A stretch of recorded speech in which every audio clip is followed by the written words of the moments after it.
Now, the Public Utilities Regulatory Commission has announced upward adjustments to electricity and water following the completion of its 2026-2030 multi-year tariff review. Electricity tariffs for all customer categories will rise by 9.86%, while water increases by 15.92%. The PURC says this decision follows months of investment hearings, stakeholder consultations, and regional public forums held across the country as part of the regulatory process.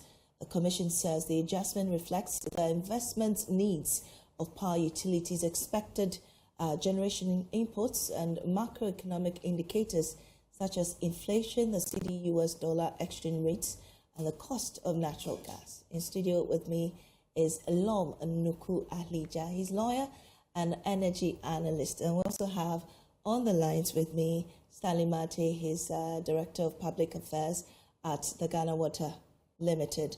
We'll deal with Stanley later on, but I'll start with Lom.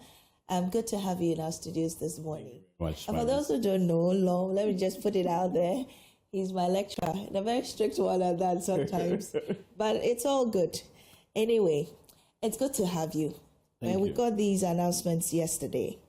Ghana Water is having over 15%, as well as ECG getting a little above 9%. What do you make of these tariffs?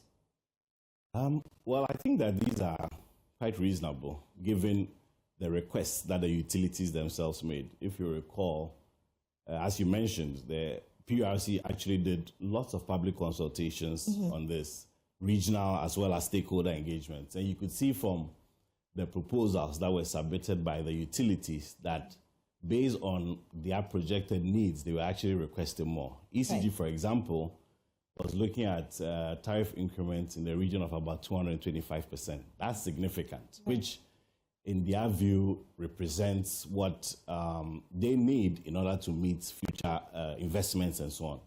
However, the PURC is giving them just a little under 10%, which reflects the role of the regulator, because the request that comes from the utilities is not sacrosanct. They have to subject it to rigorous review and testing, and also to take the views of the other stakeholders. And the reason is because as a regulator, they want to ensure that utilities are actually acting efficiently. If, for instance, your investment can be better or more efficient, the regulator is not going to reward you by allowing you to do something that's more inefficient. So essentially, what the regulator has done is to play its role as the regulator, balancing the various needs of the utilities, of course, consumers like us, and also other key stakeholders, just to make sure that the tariff will be supportive enough of the utilities so that they can do their work. We don't have lights off and dooms or any of that. At the same time, also making it such that it will be reasonable for consumers to pay. Well, we've often heard that we don't pay the actual value of the utilities that we're consuming. Like you rightly said, the proposals that they put forward were above 200%, and they're getting a little over 10-15% thereabouts. Do you think this is sustainable for the business that they are running? I would say so, because if you go back right from when PURC was set up to date, they have never given exactly what the utilities have requested. Right. But even with what they have been able to grant to utilities in terms of tariffs, the utilities have been able to manage, which is why I mentioned earlier that the role of the regulator is to balance the objectives, because you don't want to incentivize inefficiencies. For example, we've heard in the media and reports about inefficiencies in terms of energy losses. We saw in recent times activities by ECG, for example, to go after people who are stealing power. If people are stealing power, what it means is that they are not paying for it, and you need to push the utility to make sure that at every point in time it's on top of that, not allowing people to get away with it. If you give them exactly what they want, perhaps they might close their mind to recoveries and chasing after people who are perhaps stealing power. So it is good for the regulator to balance the interests. In fact, that's what the PURC law actually mandates. It requires that it considers several factors. And so you will see, for example, from the statement that was released that this is the major tariff review. of course, every quarter, the PRC has opportunity to always come in and change or adjust just to reflect. Which actually brings me to my next question, because often we're there and these people just put out figures. I'm not saying just put out, but obviously it goes through a certain process. Yes. And they put out the figures and you're wondering how they arrive at these increments. How is it done? What really goes into that? Okay. So there are two types of, let's say, reviews done by the PRC. So what was released yesterday in respect to the major tariff review, that is done every 3 to 5 years. So that is the more substantive review, which is based on proposals that are submitted by the utilities and the stakeholder engagements that we talked about. And that focuses more on capital expenditure, which means your investments, what new plants you intend to bring on board, new substations and so on, because the country is developing, new communities are coming up and so on. So those are driven by capital investments. Right. On the other hand, the quarterly reviews are more geared towards operational. So for instance, changes in say, foreign exchange rates, Ghana cedi dollar rates, it will impact on the short term. So what the PRC is doing essentially is to give a tariff that will have a long view, which is what they've done now, and then periodically come back to look at it. And as you ask the question, how is it done? It's done looking at several factors. We are looking at competitiveness, we are looking at inefficiencies, we are looking at realistically what's the value of the investments that they propose to bring in. And so you will see, for example, that even the cost of the investment is subjected to scrutiny, because if you can buy a transformer for 1 million cedis, you can't put in your proposal that you're buying it for 2 million cedis and the regulator will just let it go.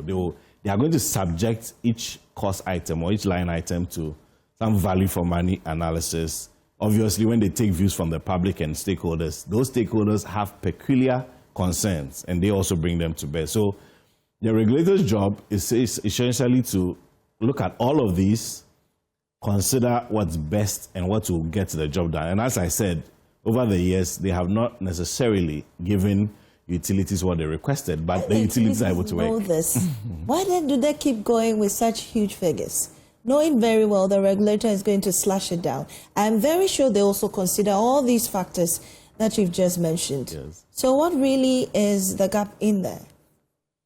Okay, well, I've worked with the utility before, so okay. I can tell you maybe part of the psyche. The idea is that you have your plans and you know what will cost and what will go into it. So it's fair to put out what you believe is due you as a utility. However, as I said, it is not up to you alone. So the regulator also has to question or look into that more closely. And perhaps the places that you are looking for the equipment and the technologies and so on, maybe they are better ones, alternatives. So the regulator can bring that to bear. Also, if you don't put it in your proposal, it will be assumed that you don't need it. Because, for example, if the regulator is giving 10% today, maybe if they didn't request for 225%, maybe you don't have given them 5%. So you as a regulator, you are looking for what to work best for the various stakeholders. But as a utility, you're looking out for what to work for just you, which is where the gap comes in. Okay. You know, exactly. So I think that it's just, it's part of the process, and it's not unique to Ghana. In all over the world, that's how it works. The utilities always want more, and the regulator has to step in to be the arbiter. Some form of balance. Yes, absolutely. Okay. So, I mean, the waterfall mechanism was also introduced some time back. And how does this come into play or affect the waterfall mechanism? Okay. So the cash waterfall mechanism has been in place for a while.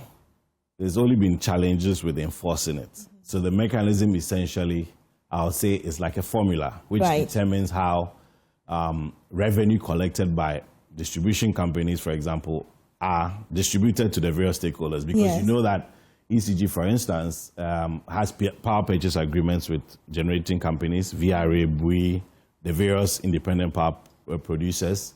Besides that, there are fuel suppliers, there's grid codes, a transmitter, and so on. So with the mechanism, it just ensures that whatever ECG collects, whatever NEDCO collects, whatever Enclave Power collects, it goes through a process of distribution to these various players. What used to happen in the past is that, and for example, with ECG, they may be exercising a lot of discretion. So they choose who to pay when and all of that. In fact, they can even decide to use some of the funds for their own purposes and not necessarily pay, for example, the power producers like, say, VRA. Yeah. But what the mechanism does is to guarantee that when revenue is brought in on a month-to-month basis, there's a way in which every player will get their fair share, and ECG also gets their fair share. Well, the increment, I mean, obviously, consumers are going to pay more. The bit about the fixed increment that has been done, and also the bit about the quarterly increments. How does this play out? And how does it impact we who are going to pay the amounts? Okay. Firstly, in fact, there have been many instances where the PRC does not even do an adjustment upward. So it's possible that, for example, the next quarter, next year, after this comes into effect on 1st January, the PRC can look at all the factors and say, no, there's no need for an increment. So it can end there. And we've had many of those over the years. Oh, really? Yes, it happens. There are times, in fact, the last quarterly review, I believe the tariff for water was not touched, but electricity was touched. So the regulator will look at the factors. And one of the key ones, as I mentioned, is the exchange rate. Big factor, because most of the utilities are buying equipment from outside Ghana. Essentially, they are collecting cedis and they are buying things in dollars. So when, for example, the rate moves from, say, 10 to 15, it can have big impact on the operations, in which case the PRC will have to take account of that in the review. But if, let's say, it reduces from 15 to 10, obviously, the PRC will also take account of that and perhaps not increase it. We haven't seen instances where they decreased it, though, but it is possible. It is possible. Exactly. They never decrease it. I'm waiting for that day, really. Yes. Right. It's possible. Okay. So joining us now is Stanley Martey. He's the Director for Public Affairs at the Ghana Water Limited. Stanley, we're grateful for your time on our desk this morning. I mean, you proposed over 200%, but you got a little over 15%. What do you make of this? I'm grateful for having me. Great. Yes, I think it's been the norm. It's been the norm, and so we can't say much. They are regulators, so whatever they say, we may have to work with it. What we'll do is to sit as management and look at the various line items in the tariff, and then we're pushing them to accounts and then utilize them the way they should be utilized. It will be a bit difficult, but I mean, we've managed the system over the same way over all this period. So we hope to work with it. I mean, there's been times when there's been reduction in tariffs, and we still managed it with all the challenges. So as a company, we will do our best and ensure that we serve the good people of Ghana efficiently. Well, how then do you bridge that gap to ensure continuity in your operations? I think the advantage we have is that on a daily basis we collect revenue. So as we collect, we pay who we have to pay, and then we maintain what we have to maintain. And then if there hasn't been surpluses anyway, but then we try to make do with what we have and ensure that we sort everybody out, every aspect of the system out, so that to ensure effective and production and effective delivery of our services. And currently, one of the big issues to making Ghana Water lose so much money are illegal connections, and the bit about people not paying their monies on time. Especially government institutions who are owing so much money. I believe that will make a big difference when it comes to accruing revenue for your operations as well.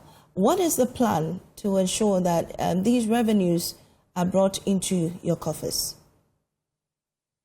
Okay, so when it comes to revenue from government, we have a way of offsetting. Currently, all loans have been on-linked to the Ghana Water Limited, and so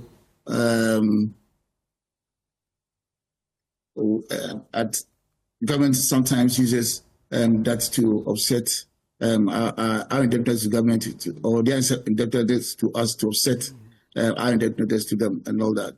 So there's a way that we manage this, and we haven't had challenges. There are certain times that government will maybe will pay half year or a full year of its indebtedness to us, and when they do that, it helps. But we always work with government to ensure that the right things are done. If they don't, they may not be doing it as regularly as we would expect, but it is done. And anytime it's done, we still manage the system. Now, when it comes to our customers, apart from government, our domestic customers, industrial customers, and all that, we manage them. We try to put in some mechanisms to ensure that we collect when we have to, but it hurts when they have to consume the water and then they refuse to pay, and we have to spend more resources to be chasing them for the little money or the little revenue that is accrued to us. So we will keep edging them. We will keep talking to them, educating and telling them the essence of they paying regularly. It is not the best for us to be disconnecting them, because water is life. And so when we deprive somebody of drinking water, I mean, it's very difficult. But then it gets to a point where we have no option than to disconnect, especially when they become recalcitrant. I mean, you follow them 2-3 times and then they still give you excuses. Then you have no option than to disconnect. Other than that, you spend more resources than you are expected to collect. So what would be the essence of that? So we are doing our best. We are putting some technology. We have made payment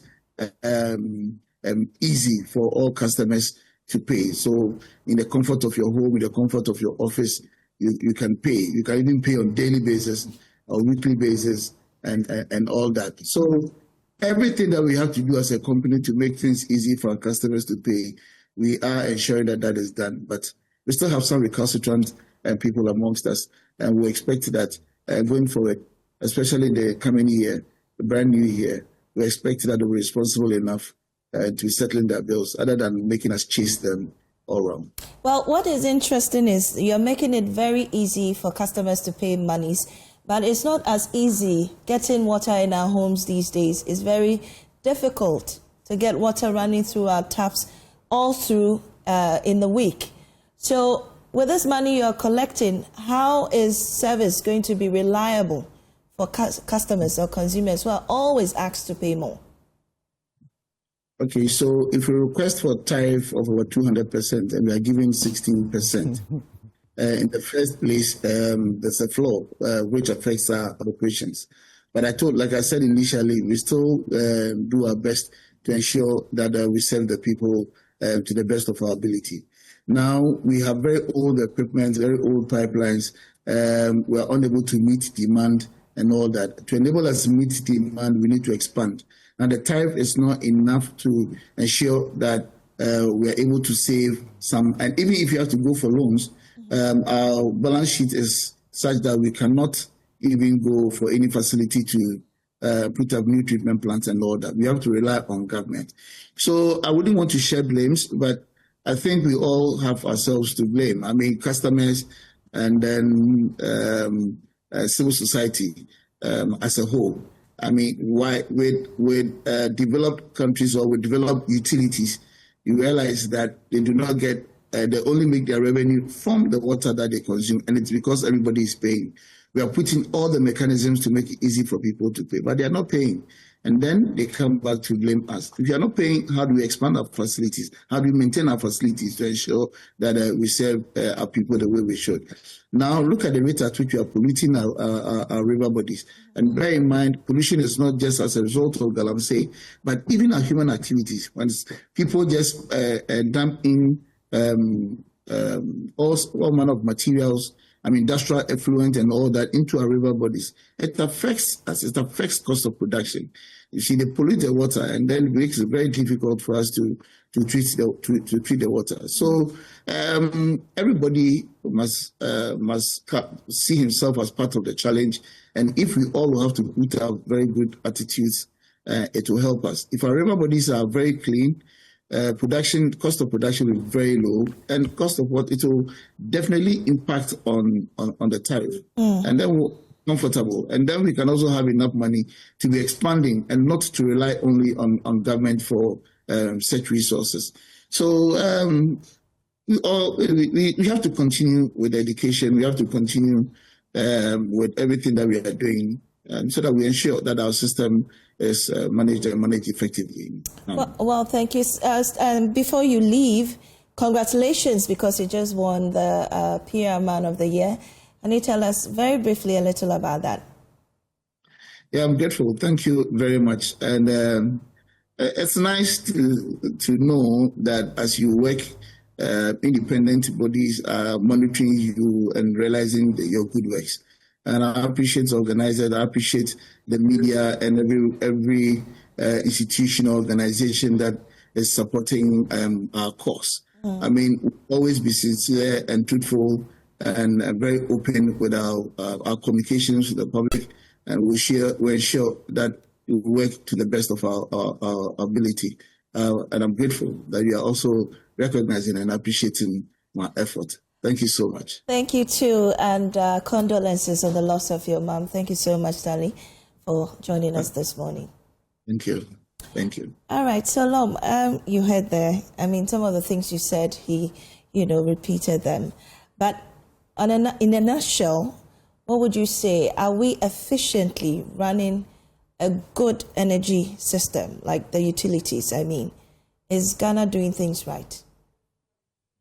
Well, we are doing some things right, but there are many more things that we need to do better. And so I think that, as Stanley said, they should make do with what they have. I think that they have a lot they can get out of it. Specifically, what should be done right? For example, one of the things he talked about in terms of debts, people are not paying. If I don't know the figures now, but if we had to go into how much bad debt there is for Ghana Water or any of that utility, that might be quite significant, which means that they need to aggressively go after them, right, so that they can have more revenue to support the work. All right. I'm so grateful for joining us on our desk this morning.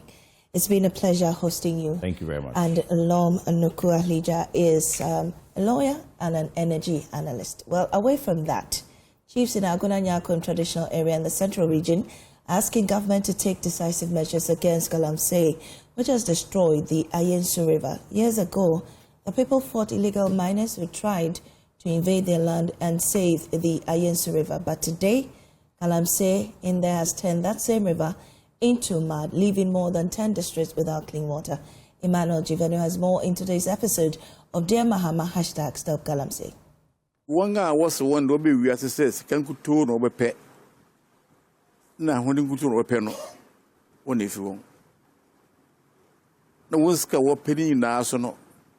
I'm my younger and say what, and Chinese yebre. The chiefs in the Aguna Nyakron traditional area are in a council meeting.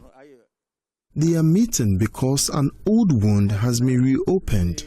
If you Galamsey, Yankasa, Yempin for Ghana, a minimum hobby. Milko Shaba, Minister Koto, Machina, Galamsey. Years ago, they fought and stopped illegal miners who attempted to dig close to the Ayensu River within their lands. They resisted and protected the river. They won the battle, but the war has returned. The river they saved is dying because of illegal mining in Apepem of the eastern region. Now, for about 10 years, yes, in Sunanino, it's a this ain't kind of it's a the Sweeney Park call Apepem. Oko share ninties, as a son. What bad no report or the bad say Galamsey. What to Galamsey? Afe nyemuso nsu no afe de kala no eye mo usa usu kura usa do tin kwa de unsu no. But for about almost 1 year de afe de I West could see about 3 months in the Kwenyako treatment plant, which feeds about 10 districts, is now struggling to feed even one. As the chiefs sit in council, frustrated by the Galamsey crisis upstream, the impact hits residents like Kofi. He has no choice but to use the polluted Ayensu River to wash his family's clothes. He said, I know, yes, you and the first, and one yes, I did Biane, Yakwe Foma, and one yes, I had to go bush, Yadoko Yanom. What to pipe nation, and which anyone ever saw, Yanom, Yadi, Bennett, you do yes, you. The young penny flow, what you are, one was a watch and a man, what am I? It is only I say, young boys, I can say you to me, I call and you what can I say, what do you call Penifuna?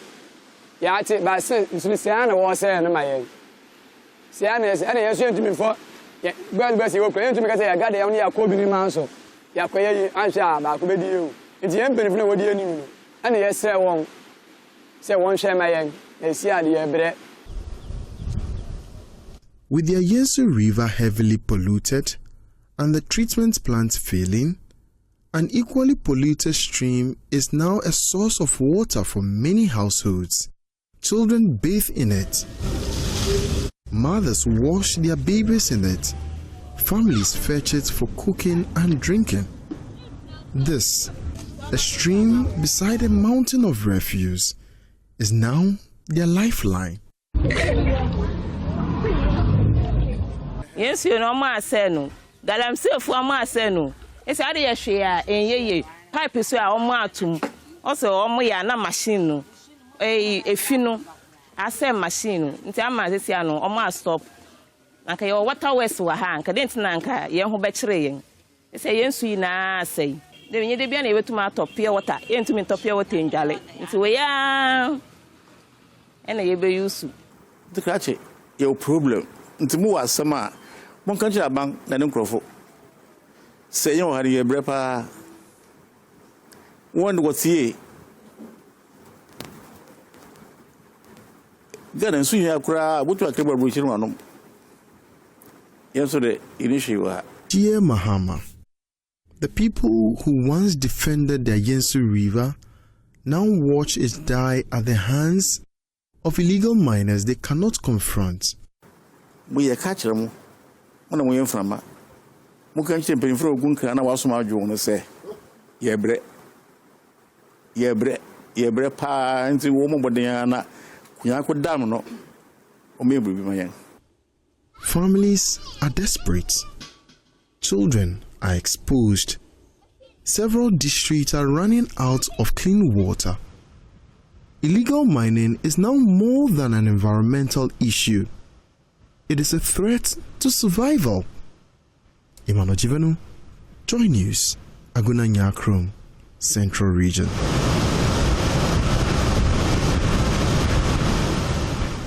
Now, as we enter the festive season, the Ghana National Fire Service is warning against acts that will cause fire outbreaks.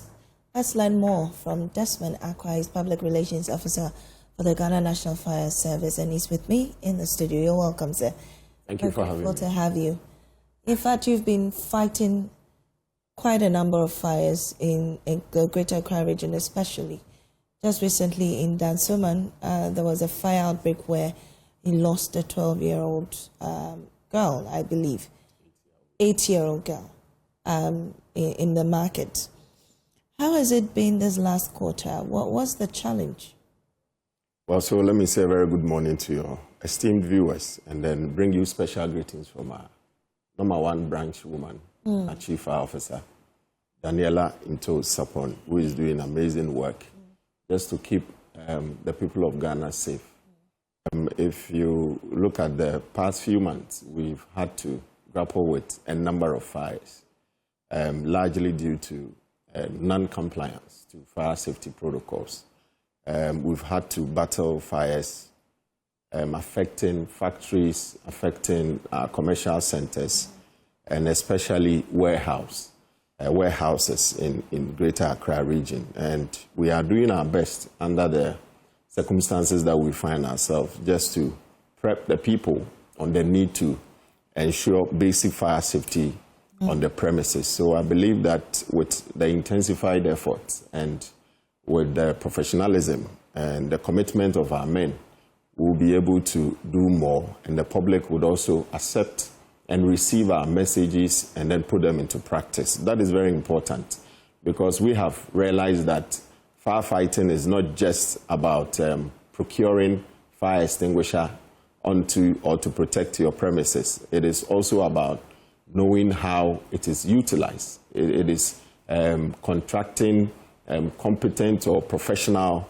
electricians to be able to do the electrical wiring installation on our premises, and then also ensuring that we do proper segregation of waste, especially around our market centers. And once we are able to do this, largely we'll be able to help the Ghana National Fire Service to stem out some of these preventable fires. Well, I believe when President Mahama came into office just a few weeks or so, he said that the fire service should have some men placed at vantage positions, especially in the markets, patrolling to ensure that these fires are minimized.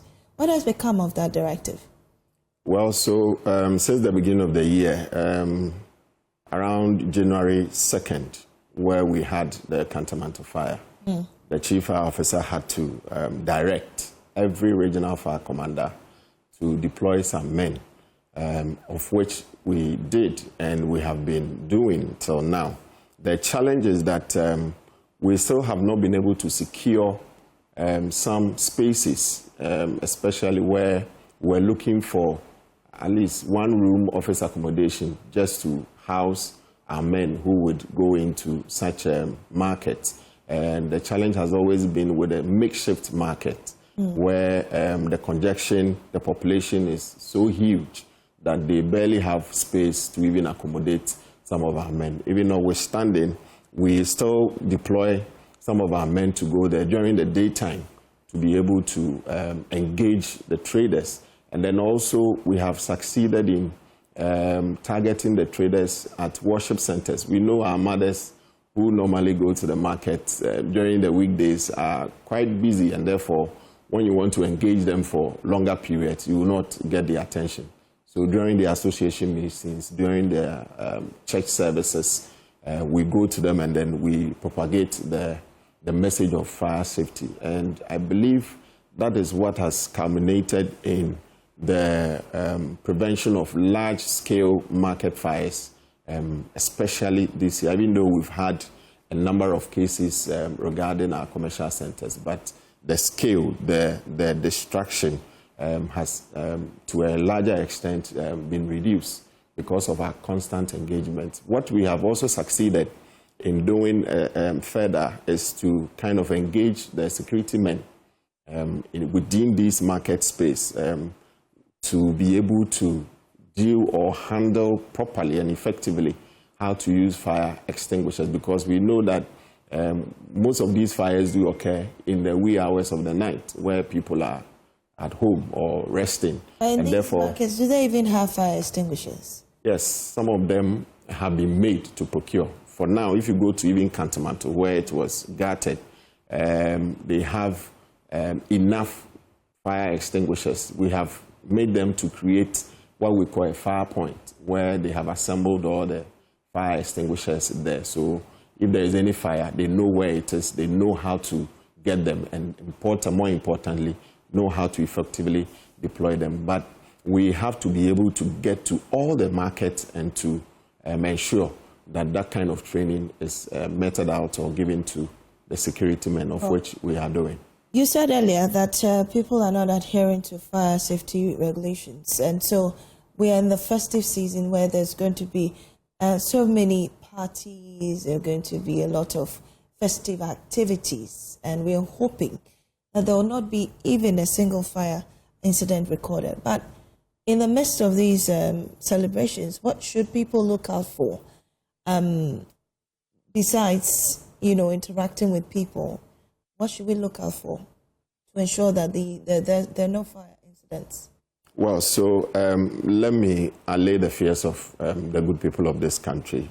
In as much as we would want to keep you safe, it is also important that you would also help us to be able to achieve this important objective. So as a service, what we have succeeded in doing or are preparing towards the festive, to prepare towards the festive season is to deploy some of our men into these commercial centers and public spaces just to be able to engage with people. We have come to the realization that a lot of people take fire safety messages for granted.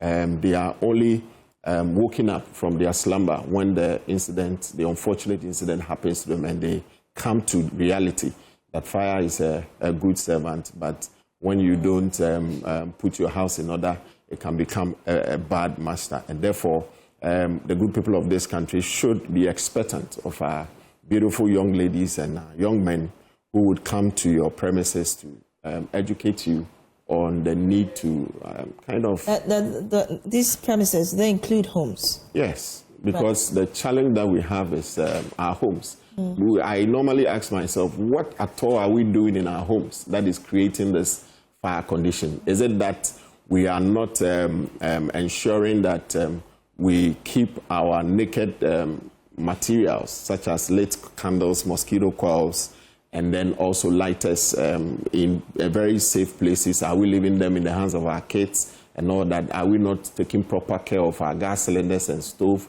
Is it that we are still placing heavy objects on our gas regulators, or we are still not taking heat by decongesting our storehouses, making sure that the fuel load in our homes or in our storage places are very minimal in order to prevent the protracted nature of fires that we experience in our homes. So be expectant of our people. They would come around. And then the chief officer has also directed regional commanders to repair their broken down fire engines.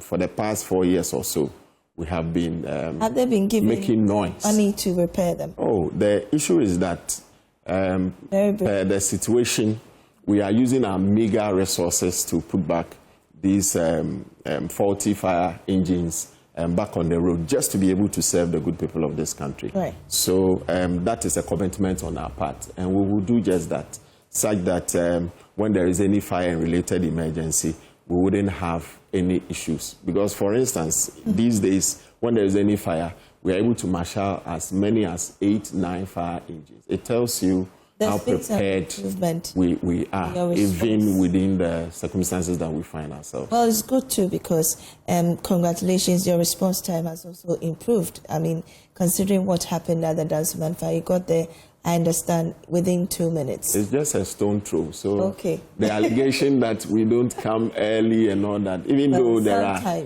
issues with proximity, I mean, depending on where the situation is happening, and then the closest station to be able to respond. And sometimes the closest station would be there, but the fire engine will be faulty and out of commission, and would have to call in a farther distant fire station to come in to help, and that would take a bit of time. All right. And so we would want to appeal to Ghanaians to exercise a bit of caution. Firefighters should be seen as heroes, not just our friends, so that we can give them the needed support to help us. Our heroes. Thank you very much, APO to Desmond Aka, his Public Relations Officer for the Ghana National Fire Service. This is JoyNews Desk. We'll return with business. Many thanks for staying with us. It's time for business. I am Michelle Ejekum. Delta Airlines has officially launched its expanded seasonal Accra-Atlanta service at the Koska International Airport. The daily flight, which will operate for 6 weeks through January 16, is in response to strong travel demand between the U.S. and Ghana, particularly during the peak December-January holiday season. There's more in this report. The Accra-Atlanta flights will operate on Delta's state-of-the-art Airbus A330-900 Neo. Customers on the seasonal route will enjoy an enhanced on-board experience featuring Delta One suites with fully live flat beds and chef-curated meals. The seasonal service is particularly timely during the December-January festive period when many Ghanaians reunite with family and friends. Speaking at the launch, charged the affairs at the U.S. Embassy in Ghana, Rolf Olson highlighted the diplomatic and economic significance of the service. Connection between Accra and another great American city in Atlanta. And so it's really an incredibly important step forward. Our relationship between Ghana and the U.S. has long been broad and deep, and that continues to grow. And part of our effort, there's many links that we have, but some of those are commercial. Managing Director of the Ghana Airport Company Limited, Yvonne Nanefri-Yopari, reflected on the operational and infrastructure perspective of the airline. I am so happy that this particular route has come again, and I want to congratulate you. We want to say that we hope that more routes, as DG Civil Aviation has said, that more routes will open up, that we would help you to keep your on-time performance. On his part, Director General of the Ghana Civil Aviation Authority, Reverend Stephen Wilfred Atta, commended Delta Airlines for its continued commitment to Ghana and welcomed the new service with gratitude and optimism. It is a dream really come true. We wish Delta Airlines the very best of service. We believe that they will continue to offer the service that continues to put smiles on the face of families, friends, loved ones, officials, and the like. Delta's GSA manager in Ghana, Eloina Badu, expressed gratitude to the dignitaries and partners whose continued support has been crucial to Delta's growth and operations in Ghana. I want to say a big thank you to all our customers. If you are flying on this first Accra-Atlanta seasonal flight, you have joined us to make history, and you are the reason why we have been able to stay in this market for 19 years. The launch represents a strategic advancement in Delta's dedication to Ghana and West Africa, improving regional access, responding to growing global travel demand, and reinforcing Ghana's role in international networks.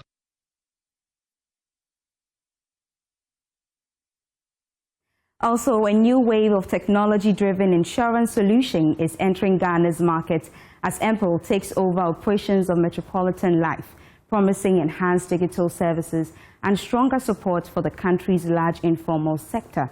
CEO and country head of MPO, Dr. Rafiq Daudi, says the rebranding of Metropolitan Insurance to MPO marks a major technology-driven shift in Ghana's insurance sector, aiming to expand access and strengthen service delivery, especially for the country's large informal workforce.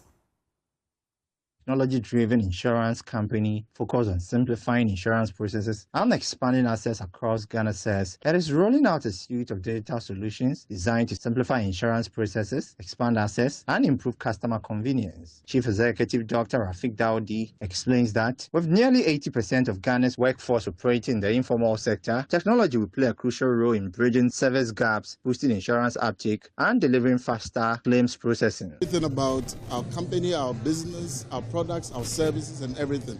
And we are also 24-hour service, away from you. And so you can always reach us as and when you actually require our services. Yeah, so we believe that technology should bridge the gap between even the formal and the informal sector. You would see that Momo, for instance, the Momo platform is gaining currency because though it's technology-driven, but it appeals to the informal sector. We have a large informal sector in this country. Nearly 80% of the workforce in this country is in the informal sector. And so technology is going to play a mediating role. Already we have rolled out a number of technology-driven products that are, expanding insurance reach in this country and creating value for our customers. Industry players, including President of the Insurance Brokers Association of Ghana, Shaibu Ali, says the takeover and rebranding brings renewed energy to the insurance landscape. A new takeover is always good because it brings about new energy and new drive, and people want to do the new things. And so I'm hopeful that MPO coming in is going to bring something new to the Ghana insurance industry, and all of us as brokers will take advantage of it to be able to deepen the penetration of insurance in the country. Board Chair of MPO, Kwame Gazo Agbenyaze, says customers should expect more digitalized pension, health, and microinsurance products, many of which are tailored for informal sectors and supported by MPO's expanded global network. Now we all for business. I am Michelle Lejekum. There's more when you log on to myjoyonline.com. Maame Esi. And that's how we wrap up this edition of JoyNews Desk. Thanks for your company. There's more news on myjoyonline.com.